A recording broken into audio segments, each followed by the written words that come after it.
Good morning, Griffins. So we're going to continue with our lessons on graphing and slopes and intercepts. So if you could go ahead and do the warm-up first, it is finding the slope giving the ordered pairs. So remember when we do slope, it is m is equal to y2 minus y1 over x2 minus x1. And again, remember it doesn't matter which point you pick first. So I have m is equal to 7 minus 5 over 3 minus a negative 3. Minus a negative is plus a positive, so this gives me 2 over 6. So my slope is 1/3. For the second one, I have the slope is equal to 12 minus 1 over negative 5 minus negative 5. Minus a negative plus a positive, that gives me 11 over 0. Not allowed to have 0 in the denominator, so this is a no slope. The other thing is the x values are the same.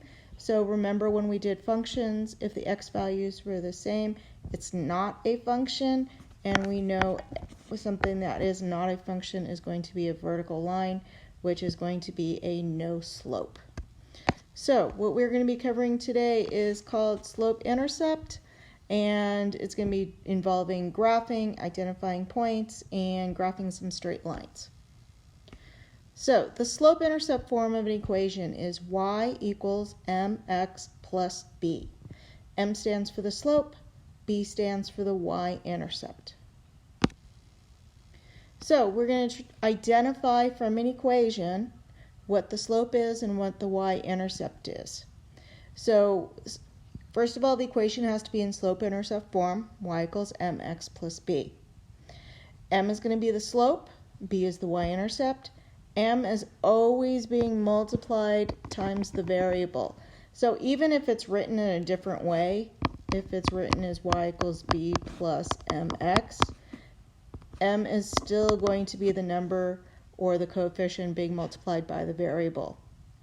And since the form is y equals mx plus b, if you have minus b, then you know that b is a negative number. So when I want to know what m is and I want to know what b is, if I look at this equation, y equals 2x plus 5, I can kind of just line it up. M is going to be 2, b is going to be 5. So here are a couple of different examples. Now, first of all, this first equation is not in slope-intercept form, so we're going to need to make some adjustments here. I need to solve this so it looks like y equals mx plus b. So I'm going to start by subtracting 7x from both sides of the equation. So 7x minus 7x is 0. That leaves me with y. I cannot subtract the 7x from the 21 because the 21 doesn't have an x. And because I want it to be mx plus b, I'm going to write negative 7x plus 21. Now it's in slope-intercept form. M is equal to negative 7, b will be equal to 21. On the second equation, first of all, I'm going to need to solve for y, so I'm going to start off by subtracting 4x from both sides of the equation. 4x minus 4x is 0. 2y is equal to negative 4x plus 12. Well, I don't want 2y. I want it to be, sorry, this is not negative. I don't want it to be 2y. I want it to be y. So I need to divide this by 2. If I'm dividing that by 2, I need to divide every other part of it by 2.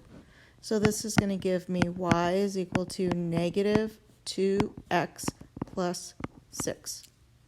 So then when I find m and b, the slope is equal to negative 2, and my y-intercept is 6. Please notice that when I'm writing down what the slope is, I am not including the variable x.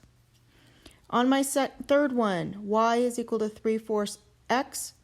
Well, it's already in slope-intercept form, so m is what's being multiplied times the variable, so my slope will be 3/4. B is what's being added. Since I don't see anything being added, b will be equal to 0. Okay, so here are 3 practice problems for you to do. I'd like you to find out what M is and what B is for all 3 of these. So on this first one, it's already in slope-intercept form. M will equal -2, B will equal -5. Letter B, it's not in slope-intercept form, so I'm going to subtract 5x from both sides of the equation. So y is going to equal -5x plus 2.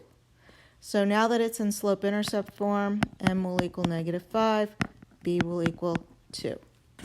On the last one, I don't see any x, so the only reason x can be gone is if it's being multiplied by 0, and then the y-intercept is equal to 9. So what we're going to do is we're going to graph using our slope-intercept. Sorry about the graph. This is best I could do. It's okay. It'll be okay. So first of all, I'm going to identify what the slope is and what the y-intercept is. So my slope is -3/4. Because it's -3/4, I can either write this, because I need to give the negative to either the numerator or the denominator. So I could have -3/4, or I could have 3 over -4. And remember, the slope is the rise over the run. And then the y-intercept for this is -5. So since the y-intercept is -5, I go to -5 on the y-axis, and that's going to be my first point. I'd like you to graph 3 points. So here's my first point. Now, rise over run. If I go down 3 and I use the first one here, this one is asking me to go down 3. 1, 2, 3. I'm down here, so that may not be the best one to use. So we're going to use this one, which means I'm going to go up 3, 1, 2, 3, and then backwards 4. 1, 2, 3, 4. So there's my first point. And I guess I'm going to run out of room anyway. So then my second point, I'm going to go 1, 2, 3, 1, 2, 3, and my second one is here. Now, I could have gone ahead and used the first one and gone down 1, 2, 3 to the right 4. 1, 2, 3, 4. And then you're going to draw your line, and remember, your line should have arrows on both sides to show that it continues on forever in that direction. On this next one, again, I need to identify what M is and what B is. So my slope is M equals -1. Well, because I have a negative in front of the x, and that means it's going to be -1, because remember, if there's no number, it's a 1, and my y-intercept is equal to 0.